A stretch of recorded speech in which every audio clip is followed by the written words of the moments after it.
नमस्कार दोस्तों, बहुत बहुत स्वागत है आपका हमारे यूट्यूब चैनल पढ़ते रहो विथ आर रंजन पर। आज हम लोग रुक्मणी प्रकाशन की जो किताब है बिहार एसएससी सीजीएल 4 के लिए, उसका हम लोग सेट नंबर 7 यहाँ पे डिस्कस करेंगे, ठीक है ना।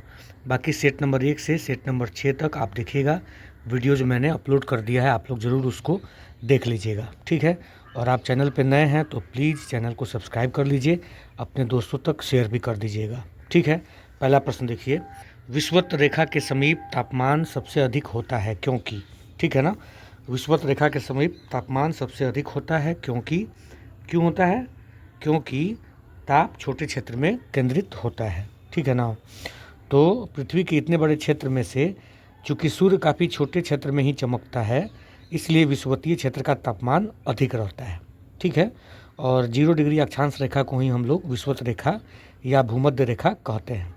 और यह जो रेखा होती है वो संपूर्ण पृथ्वी को 2 बराबर भागों में बांटती है, ठीक है। तो पहला का ए हो जाएगा। उसके बाद देखिए दूसरा प्रश्न है, निम्नलिखित भारतीय राज्यों में से किसमें से कर्क रेखा नहीं गुजरती है? तो हम लोग जानते हैं कि भारत में कर्क रेखा 8 राज्यों से होकर गुजरती है, ठीक है। और उन 8 राज्यों में गुजरात है, राजस्थान है, मध्य प्रदेश, छत्तीसगढ़, झारखंड, पश्चिम बंगाल, त्रिपुरा और मिजोरम, ठीक है ना। तो ये तीनों जो आपको दिख रहा है, राजस्थान, त्रिपुरा और मिजोरम, इससे गुजरती है, लेकिन उत्तर प्रदेश से होकर नहीं गुजरती है। तो डी आंसर हमारा हो जाएगा, ठीक है। अगला प्रश्न है, इक्वाडोर का चिम्बराओ ज्वालामुखी, ठीक है ना। चिम्बराओ ज्वालामुखी इक्वाडोर का किस श्रेणी में आता है? तो इक्वाडोर का जो चिम्बराओ ज्वालामुखी है ये शांत ज्वालामुखी के श्रेणी में आता है, ठीक है ना। शांत ज्वालामुखी का मतलब हुआ कि वह ज्वालामुखी जिससे उद्भेदन की अब कोई संभावना न रह गई हो, ठीक है ना। तो उसको हम लोग शांत ज्वालामुखी कहते हैं। और इसका कुछ एग्जाम्पल आप याद रखिएगा, जैसे कि चिली में एकांकागुआ है, ठीक है ना। और आपको एक और याद रखना है, जैसे म्यांमार में माउंट पोपा है, ये सब शांत ज्वालामुखी के उदाहरण हैं, ठीक है। अगला प्रश्न देखिए, आग्नेय शेल में निम्नलिखित में से कौन से तत्व नहीं पाए जाते हैं, ठीक है। तो आग्नेय शेल में देखिए मैग्मा के ठंडे होने के कारण बने हैं, ठीक है, ये तो ठीक है, चल जाएगा। इसे परतदार चट्टानें भी कहते हैं? नहीं, इसे परतदार चट्टान नहीं कहते हैं। आग्नेय शैल जो होते हैं तो ये परतदार नहीं बल्कि परत विहीन चट्टानें होती हैं और इनमें जीवाश्म का अभाव होता है, ठीक है।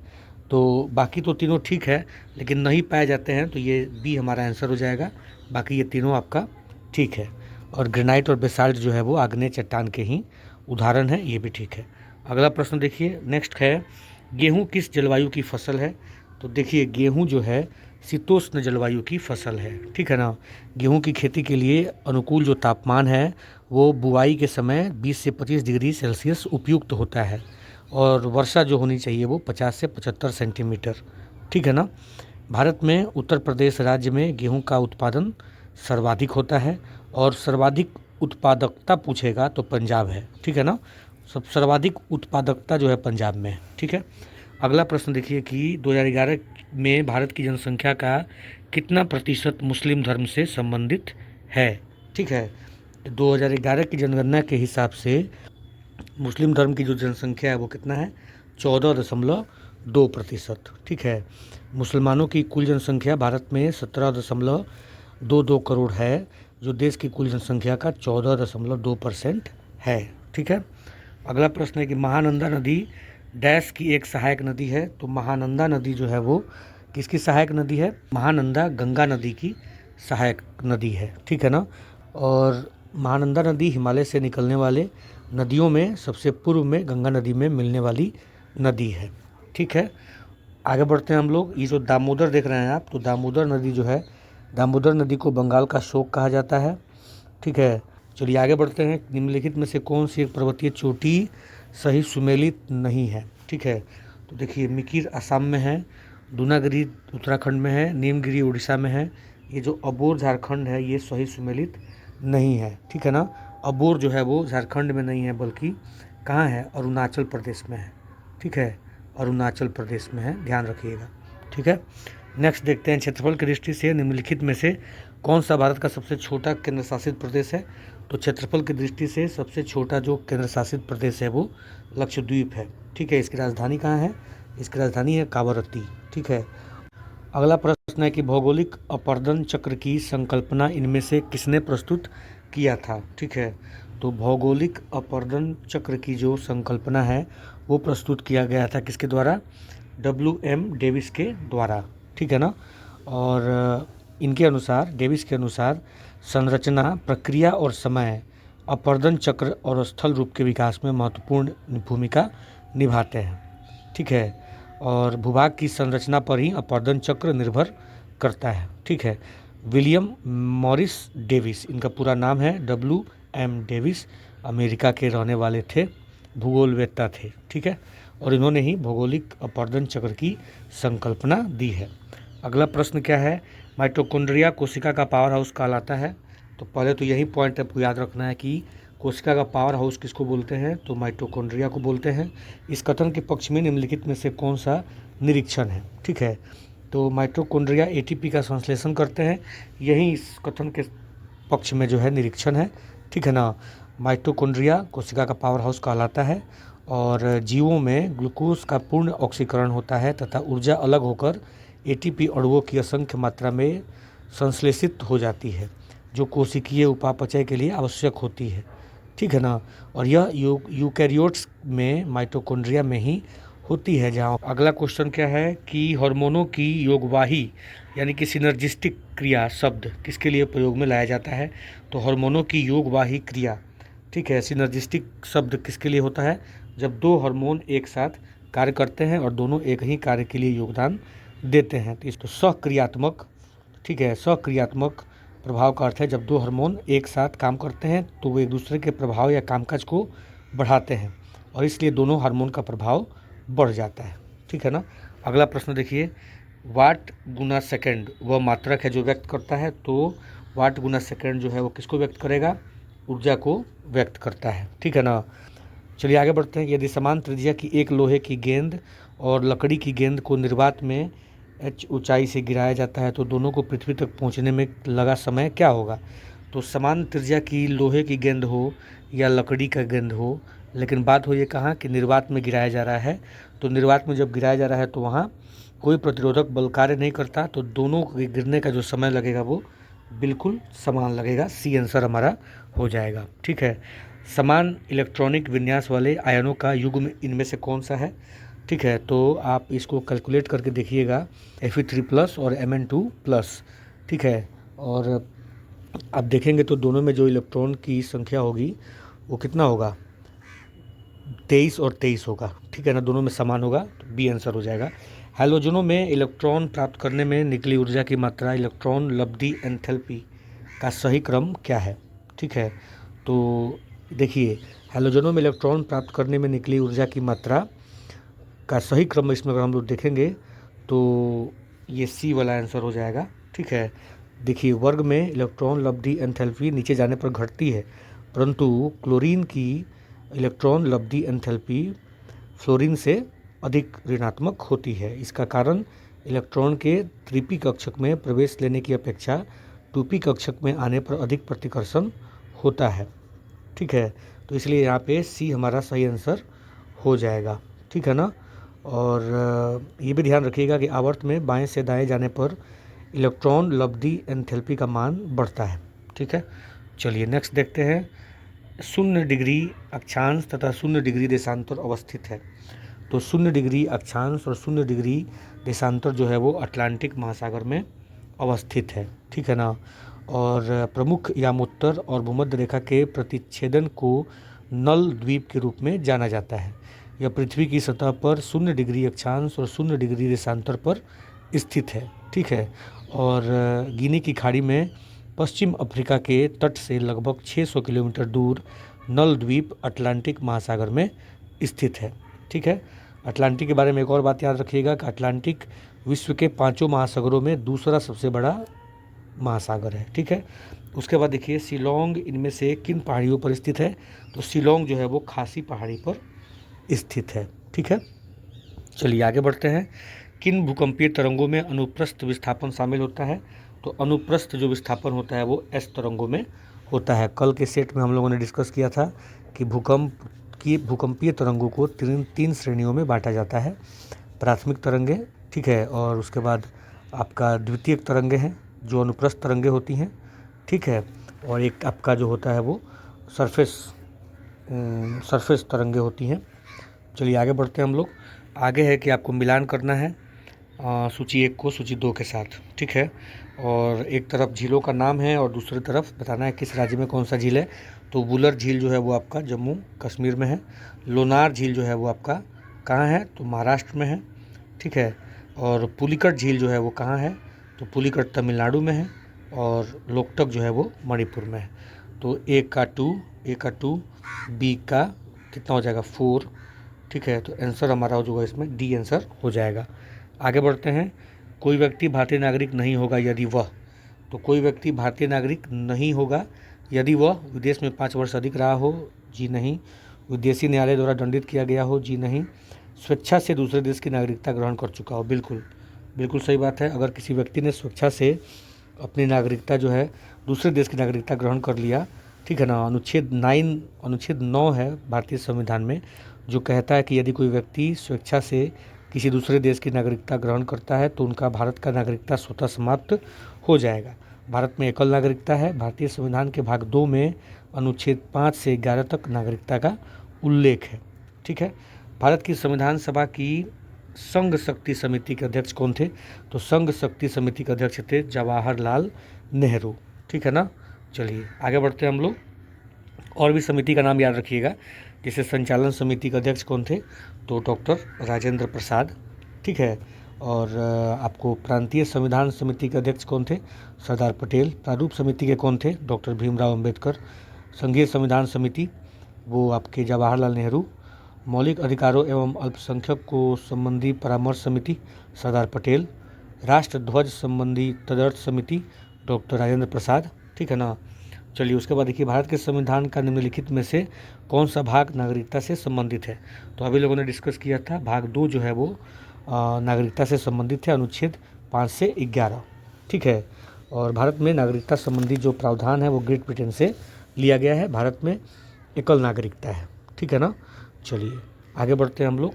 नेक्स्ट क्या है, नेक्स्ट है कि इनमें से कौन सा अनुच्छेद भारतीय संसद को जातियों, उपजातियों एवं जनजातियों को अनुसूचित जातियों की सूची में शामिल करने और उससे बाहर करने की शक्ति प्रदान करता है। तो संविधान का जो अनुच्छेद 341 है, यह अनुच्छेद जो है यह शक्ति प्रदान करता है, ठीक है ना। चलिए बाकी ये 241 जो दिख रहा है आपको, तो 241 में संघ राज्य क्षेत्रों के लिए उच्च न्यायालय से संबंधित प्रावधान है। अनुच्छेद जो 43 दिख रहा है 43 जो है कर्मकारों के लिए निर्वाह मजदूरी, लघु एवं कुटीर विकास का आदि का वर्णन है। आगे बढ़ते हैं हम लोग। पंचायती राज संस्थानों के जिला स्तर पर सर्वोच्च अंग का नाम क्या है, तो पंचायती राज संस्थानों के जिला स्तर पे जिला परिषद जो होता है वो सर्वोच्च अंग, ठीक है, कहा जाता है, ठीक है ना। और 73वें संविधान संशोधन अधिनियम 1992 के अनुसार पंचायती राज के त्रिस्तरीय ढांचे का प्रावधान किया गया है। ग्राम स्तर पर ग्राम पंचायत, प्रखंड स्तर पर पंचायत समिति तथा जिला स्तर पर जिला परिषद का प्रावधान है, ठीक है। और बलवंत राय मेहता को भारत के पंचायती राज व्यवस्था का शिल्पीकार यानी कि वास्तुकार कहा जाता है।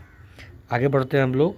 नेक्स्ट है कि इनमें से किसे भारत सरकार का पहला विधि अधिकारी माना जाता है, तो भारत सरकार का पहला जो विधि अधिकारी होता है वो कौन होता है, अटॉर्नी जनरल होता है, ठीक है। और भारत के प्रथम जो महान्यायवादी थे उनका नाम था MC सीतलवाड़। आगे बढ़ते हैं हम लोग। नेक्स्ट क्या है, एब्सिसिक अम्ल किस पर प्रतिकूल प्रभाव उत्पन्न करता है, तो एब्सिसिक अम्ल जो है वो जिब्रेलिक अम्ल पर प्रतिकूल प्रभाव, ठीक है ना, उत्पन्न करता है। आगे बढ़ते हैं हम लोग। हृदय आवेग का आरंभन और संचालन आगे निलय तक होता है। इस आवेग के संचालन का सही क्रम क्या है, तो इसका सही जो क्रम है वो है SA पर्व, AV पर्व, AV बंडल और पुरकुंजे रेशा, ठीक है। और हृदय के विद्युत संकेत या आवेग साइनस नोड नामक विशेष ऊतक के समूह द्वारा उत्पन्न होते हैं, ठीक है। और हर बार जब साइनस नोड एक नया विद्युत आवेग उत्पन्न करता है तो वह आयोग हृदय के ऊपरी कक्षों, जिन्हें दया आलिंद और बाया आलिंद कहा जाता है, के माध्यम से फैलता है, ठीक है। हृदय की दीवारों में विशेष मांसपेशी कोशिकाओं का एक नेटवर्क पाया जाता है, ठीक है। ये मांसपेशी कोशिकाएं हृदय की बाकी मांसपेशियों को संकेत भेजती हैं जिससे संकुचन होता है। मांसपेशी कोशिकाओं के इस समूह को कार्डियक कंडक्शन सिस्टम कहा जाता है। ठीक है, आगे बढ़ते हैं हम लोग नेक्स्ट क्वेश्चन की तरफ। इन तथ्यों में से कौन सा सही नहीं है? ठीक है, तो पहला है कि वाष्पीकरण एक स्वतः प्रक्रिया है, बिल्कुल करेक्ट है। वाष्पीकरण एक सतह प्रक्रिया है, बिल्कुल ठीक है। ताप बढ़ाने के साथ साथ वाष्प दाब घटता है, जी नहीं, बिल्कुल रॉन्ग है। ताप बढ़ाने के साथ साथ ताप में जब वृद्धि होती है तो वाष्प दाब में वृद्धि होती है, ना कि वो घटती है। ठीक है ना, तो है सी आंसर हो जाएगा इसका। ठीक है, चलिए नेक्स्ट। निम्नलिखित बहुलकों में से किनमें प्रबल अंतराण्विक बल उपस्थित होता है? ठीक है, तो नायलॉन जो है, नायलॉन में प्रबल अंतराण्विक बल पाया जाता है। तो नायलॉन जो है वो हेक्सा मेथिलीन डायमीन और एडिपिक अम्ल का बहुलक है। ठीक है, और पॉलीथीन जो है वो एथिलीन का बहुलक है। पोलिस्टराइन जो है वो स्टाइरीन का बहुलक है। और रबर जो है वो, रबर आपका किसका, आइसोप्रीन का बहुलक है। ठीक है, चलिए अगला प्रश्न क्या है कि निम्न में से कौन सा संशोधन अधिनियम मिनी संविधान माना जाता है? तो 42वां जो संविधान संशोधन अधिनियम है जो 1976 में लाया गया था, उसको हम लोग मिनी संविधान का दर्जा देते हैं। ठीक है, 42वां संविधान संशोधन अधिनियम के समय प्रधानमंत्री इंदिरा गांधी थी। ठीक है, और इसमें बहुत सारे महत्वपूर्ण परिवर्तन किए गए थे हमारे संविधान में, इसीलिए इसको लघु संविधान कहा जाता है। ठीक है, आगे बढ़ते हैं हम लोग कि भारतीय संसद की संप्रभुता प्रतिबंधित है। तो भारतीय संसद की जो संप्रभुता है वो न्यायिक समीक्षा से प्रतिबंधित है। ठीक है ना, भारत में संविधान की सर्वोच्चता है और भारतीय संविधान का संरक्षक और व्याख्यादाता उच्चतम न्यायालय है। संसद यदि कोई कानून बनाती है और वह संविधान सम्मत नहीं है कानून, तो न्यायपालिका उसे शून्य घोषित कर सकती है। ठीक है, संसद संविधान के आधारभूत ढांचा को नहीं बदल सकती है, जो स्पष्ट करती है कि संसद सर्वोच्चता के पद पे नहीं है बल्कि संविधान की सर्वोच्चता है। ठीक है, चलिए आगे हम लोग बढ़ते हैं नेक्स्ट क्वेश्चन की तरफ। 1825 में वेदांता कॉलेज की स्थापना किसने की, जिसमें दोनों भारतीय अध्ययन और पाश्चात्य सामाजिक तथा भौतिकी विज्ञान पाठ्यक्रम प्रस्तुत किया गया था? तो 1825 में जो वेदांता कॉलेज है इसकी स्थापना की गई थी राजा राम मोहन राय के द्वारा। ठीक है ना, चलिए आगे बढ़ते हैं। नेक्स्ट क्वेश्चन है कि निम्नलिखित में से किस वायसराय ने 1929 में भारत के लिए औपनिवेशिक स्वराज्य यानी कि डोमिनियन स्टेटस के अस्पष्ट प्रस्ताव की घोषणा की थी? ठीक है, तो 1929 में डोमिनियन स्टेट्स का अस्पष्ट प्रस्ताव की जो घोषणा हुई थी वो हुई थी लॉर्ड इरविन के द्वारा। ठीक है ना, और दीपावली पर ये घोषणा 31 अक्टूबर 1929 को लॉर्ड इरविन ने की थी। ठीक है, और ये भी आपको ध्यान रखना है कि गांधी इरविन, एक आपको डेट याद होना चाहिए, गांधी इरविन पैक्ट कब हुआ था? तो 5 मार्च 1931 को, ये भी आपको ध्यान रखना है। उसके बाद देखिए, ब्रिटिश भारत शासन के अधीन 1937 के प्रांतीय चुनावों के दौरान पंजाब राज्य में किस पार्टी की सरकार बनी थी? ठीक है, तो 1937 के प्रांतीय चुनावों में पंजाब राज्य में यूनियनिस्ट पार्टी की सरकार वहाँ पे बनी थी। ठीक है ना, यूनियनिस्ट पार्टी। आगे बढ़ते हैं कि अलाई दरवाज़ा शासन किसके शासनकाल में बना था? तो अलाई दरवाज़ा जो है वो अलाउद्दीन खिलजी के शासनकाल में बना था। ठीक है, अलाउद्दीन खिलजी ने 1000 खंबा महल का निर्माण भी करवाया था। अलाउद्दीन खिलजी वंश का सबसे प्रसिद्ध शासक था। इसे द्वितीय सिकंदर यानी कि सिकंदर ए सानी की उपाधि धारण की थी इसने। ठीक है ना, दूसरा सिकंदर ए सानी की उपाधि किया था। ठीक है, और अलाउद्दीन दिल्ली सल्तनत का पहला ऐसा शासक था जिसने भूमि की पैमाइश करवाई थी। ठीक है, चलिए आगे बढ़ते हैं हम लोग। नेक्स्ट क्वेश्चन है कि प्राचीन काल में कलिंग का महान शासक निम्नलिखित में से कौन था? तो कलिंग का जो महान शासक था वो कौन था? खारवेल था। ठीक है ना, खारवेल है। चलिए आगे बढ़ते हैं कि 1946 में उद्देश्य संबंधी प्रस्ताव की रचना किसने की थी? तो 1946 में उद्देश्य संबंधी प्रस्ताव की रचना जवाहरलाल नेहरू ने की थी। ठीक है, और डेट याद रखिएगा 13 दिसंबर 1946। ठीक है ना, 13 दिसंबर 1946 को पंडित जवाहरलाल नेहरू ने उद्देश्य प्रस्ताव संविधान सभा के समक्ष पेश किया था और 22 जनवरी 1947 को संविधान सभा ने उद्देश्य प्रस्ताव को स्वीकार किया था। ठीक है, चलिए नेक्स्ट बढ़ते हैं आगे। गुरु गोविंद सिंह की मृत्यु के बाद गुरु की परंपरा समाप्त हो गई और सिखों का नेतृत्व उनके विश्वसनीय शिष्य डैश को सौंप दिया गया। ठीक है, तो वो कौन थे? बंदा बहादुर। बंदा बहादुर को मिला जिम्मेवारी, ठीक है ना, गुरु गोविंद सिंह की मृत्यु के बाद। ठीक है, और बंदा बहादुर जो थे उनका जन्म पूंछ जिले में रजौली गांव में 1670 में हुआ था। ठीक है ना। चलिए अगला जो हमारा प्रश्न है कि निम्नलिखित में से किस रियासत ने 1947 में पाकिस्तान में मिलने की घोषणा की थी, लेकिन बाद में जनमत संग्रह के बाद इसे भारत में शामिल होने के लिए मजबूर होना पड़ा था। ठीक है, तो देखिए जूनागढ़ जो रियासत थी इसने घोषणा तो की थी कि हम लोग पाकिस्तान में शामिल हो जाएंगे, लेकिन वहाँ जनमत संग्रह कराया गया और लोगों ने अपना मत दिया कि हम लोग भारत में ही शामिल होंगे। ठीक है, जूनागढ़ रियासत की जो अधिकांश जनसंख्या थी वो हिंदू थी और राजा जो था वो मुस्लिम था। ठीक है, लेकिन वहाँ जब जनमत संग्रह हुआ तो लोगों ने अपना एक मत दिया कि हम लोग भारत में ही रहना पसंद करते हैं। ठीक है, अगला क्वेश्चन क्या है? अगला प्रश्न है कि अपोहन इकाई में जो तरल भरा होता है वो लगभग प्लाज्मा जैसा ही होता है। इनमें अंतर केवल यह होता है कि इस तरल में, ठीक है, तो अपोहन इकाई में जो तरल भरा होता है वो लगभग प्लाज्मा जैसा ही होता है, लेकिन अंतर यह है कि इस तरल में यूरिया नहीं होता है। ठीक है ना, यूरिया इसमें नहीं होता है। ठीक है, जब गुर्दा काम करना बंद कर देता है तो रक्त से यूरिया जैसे अपशिष्ट उत्पादों को निकालने के लिए डायलिसिस आवश्यक होता है। डायलिसिस द्रव शुद्ध पानी, इलेक्ट्रोलाइट्स और बाइकार्बोनेट और सोडियम जैसे लवणों का घोल है।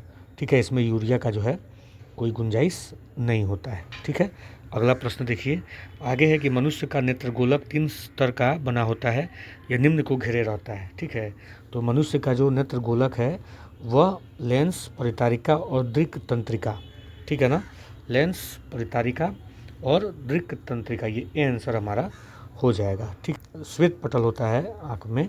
श्वेत पटल, कोराइड और रेटिना नेत्रगोलक की दीवार की 3 परतें हैं, तो ये आंसर हो जाएगा हमारा। उसके बाद विवर्तन और अपवर्तन संकेत करते हैं, तो विवर्तन और अपवर्तन जो है वो तरंग प्रकृति को प्रदर्शित करते हैं। ठीक है, तो आंसर हमारा क्या हो जाएगा? तरंग प्रकृति। ठीक है, आपको ये ध्यान रखना है। आगे बढ़िए, निम्न में से कौन वैद्युत क्षेत्र का स्रोत नहीं है? तो वैद्युत क्षेत्र का जो स्रोत इसमें से नहीं है तो आवेश है, परावर्तित चुंबकीय क्षेत्र है, स्तनधारित्र है, धारा जो है वो वैद्युत क्षेत्र का स्रोत नहीं है। ठीक है ना। आगे बढ़िए, जनन नियंत्रण गोलियों के बारे में कौन सा कथन सही है?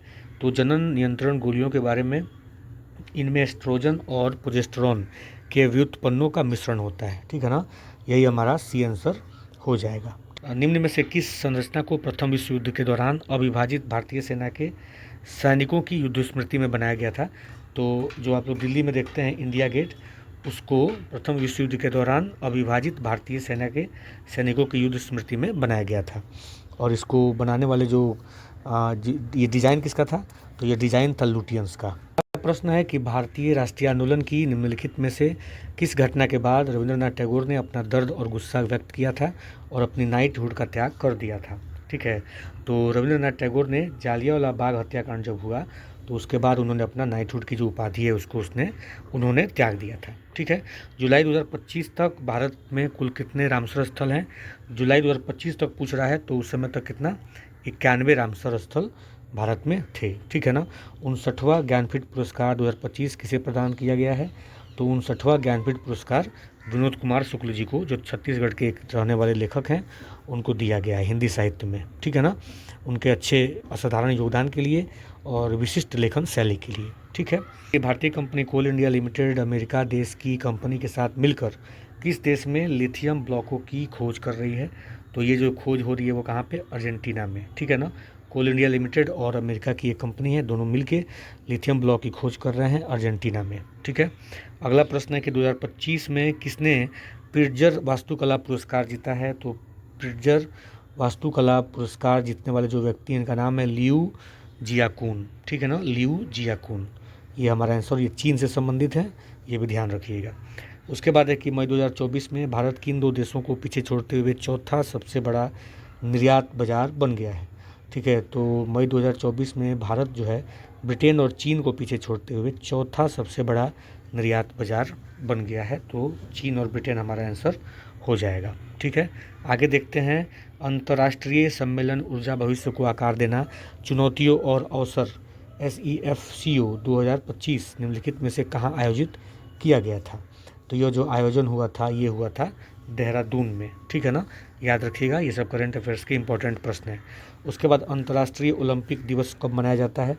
तो अंतर्राष्ट्रीय ओलंपिक दिवस मनाया जाता है 23 जून को। ये भी आपको ध्यान रखना है। ठीक है, और मुख्यालय कहाँ है अंतर्राष्ट्रीय ओलंपिक समिति का?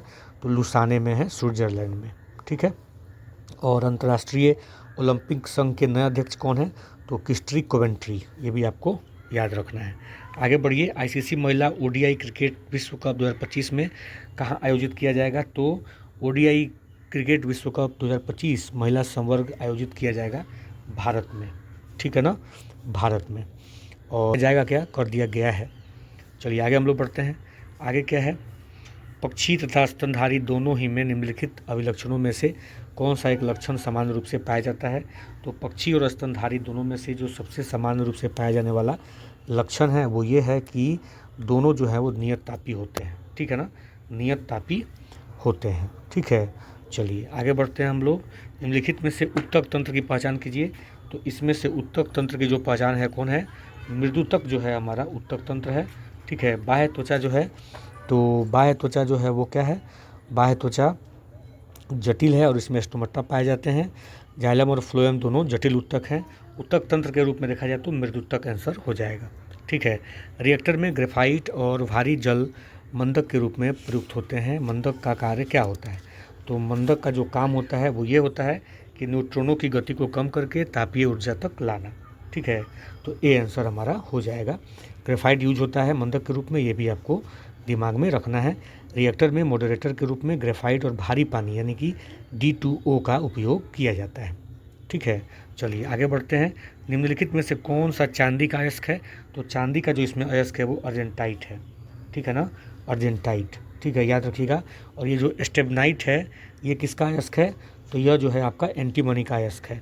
और हेमेटाइट जो है वो आयरन का अयस्क है। ठीक है, लोहा का है। और बॉक्साइट जो है वो अल्मुनियम का अयस्क होता है। ये भी आपको याद रखना है। 18वीं लोकसभा के प्रोटेम स्पीकर कौन बने? तो 18वीं लोकसभा के प्रोटेम स्पीकर बने थे भर्तृहरि महताब। ठीक है, हरि महताब 7वीं बार लोकसभा चुनाव जीतकर आए हैं। ठीक है, उड़ीसा के कटक लोकसभा सीट से बीजेपी के टिकट पर सांसद चुन के आए हैं। भारत के पहले चंद्र मिशन चंद्रयान 1 के मिशन डायरेक्टर कौन है जिनका 14 जून 2024 को निधन हो गया? तो ये कौन थे? श्रीनिवास हेगड़े।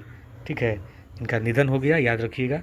चलिए आगे बढ़ते हैं। हिंदी की बोलियों में महत्वपूर्ण स्थान रखने वाली कौरवी किस उपभाषा के अंतर्गत आती है? तो कौरवी जो है वो आती है किस भाषा के अंतर्गत? पश्चिमी हिंदी भाषा के उपभाषा के अंतर्गत। ठीक है ना, कौरवी, हरियाणवी, ब्रजभाषा, बुंदेली, ये सब जो हैं पश्चिमी हिंदी उपभाषा की प्रमुख बोलियां हैं। ठीक है, भारत की 7वीं पंचवर्षीय योजना की वास्तविक विकास दर क्या थी? तो 7वीं पंचवर्षीय योजना की जो वास्तविक वो 6% थी। ठीक है, और कब चलाया गया था उसको? 7वीं पंचवर्षीय योजना 1985 से 90। ठीक है, 1985 से 90, ये भी आपको याद रखना है।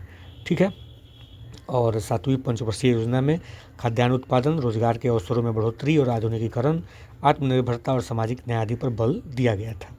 ठीक है, आगे बढ़ते हैं हम लोग अगले प्रश्न की तरफ। एक बजट दस्तावेज जो किसी विशेष वित्तीय वर्ष के लिए सरकार की राजस्व प्राप्तियों और राजस्व व्यय से संबंधित होता है, डैश कहलाता है। ठीक है, तो वो जो कहलाता है, क्या कहलाता है? राजस्व बजट। क्या कहलाएगा? राजस्व बजट कहलाता है। ठीक है, मोहिनी अट्टम की जननी डैश पर आधारित एक डॉक्यू फिक्शन है।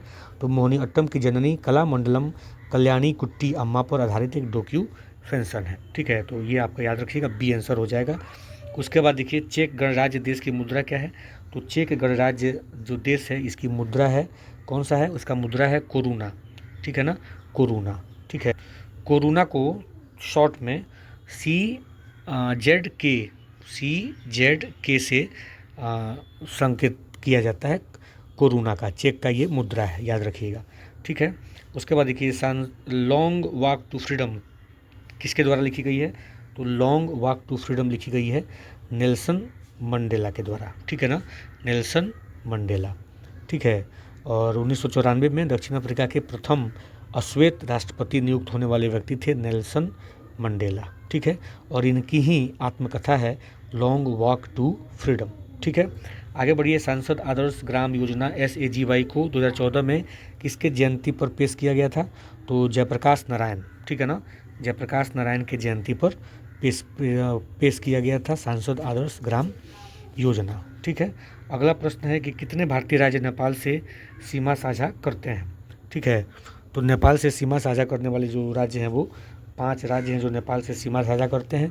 पहला आप याद रख लीजिए उत्तराखंड, उत्तर प्रदेश और बिहार, फिर आपको पश्चिम बंगाल और सिक्किम। 5 राज्य हैं जो नेपाल से सीमा साझा करते हैं। ठीक है, अगला प्रश्न है कि निम्नलिखित में से कौन एक संयोजी ऊतक नहीं है? तो संयोजी ऊतक नहीं है पूछ रहा है आप, तो ये जो पेशी है, ये पेशी आपका संयोजी ऊतक नहीं है। बाकी तीनों अस्थि, उपास्थि और रक्त, ये तीनों जो है संयोजी ऊतक होता है। ठीक है, आगे बढ़ते हैं हम लोग। एथिलीन का प्रयोग कहाँ किया जाता है? तो एथिलीन का प्रयोग हम लोग फलों को पकाने के लिए, ठीक है, जल्दी पकाने के लिए हम लोग एथिलीन का प्रयोग करते हैं। आसान सा सवाल है, बहुत बार पूछा गया है। और मोसले नियम संबंधित है, तो मोसले नियम जो है लाक्षणिक एक्स किरणों से संबंधित है। ठीक है ना, मोसले का जो नियम है, मोसले ने पाया कि किसी तत्व द्वारा उत्सर्जित एक्सरे का आवृत्ति वर्गमूल उसके परमाणु क्रमांक के समानुपाती होता है। ठीक है, मोसले ने सिद्ध किया कि किसी तत्व का परमाणु क्रमांक उसकी भौतिक और रासायनिक गुणों को परिभाषित करता है, न कि उसका परमाणु द्रव्यमान। ठीक है, और मोसले का जो सिद्धांत था वो परमाणु भौतिकी और रसायन विज्ञान में एक क्रांतिकारी खोज था। ठीक है, आगे हम लोग बढ़ते हैं नेक्स्ट क्वेश्चन की तरफ। निम्नलिखित में से कौन सी धातु का संक्षारण नम हवा में आसानी से हो जाता है? ठीक है, तो लोहा जो है इसका संक्षारण नम हवा में बड़ी आसानी से हो जाता है। ठीक है ना, ध्यान रखना है। आप लोग मुझे ज़रा कमेंट करके बताइए कि जो लोहे पे जंग लगता है उसका फॉर्मूला क्या होता है, केमिकल फार्मूला ज़रा मुझे आप लोग कमेंट करके बताइए। तो ये रहा दोस्तों सेट नंबर 7 मैंने आप लोगों से डिस्कस कर लिया है। प्लीज़ वीडियो को लाइक कीजिएगा, चैनल को सब्सक्राइब कर लीजिएगा। ठीक है, फिर अब मिलते हैं अगले वीडियो में। ठीक है, बहुत बहुत धन्यवाद।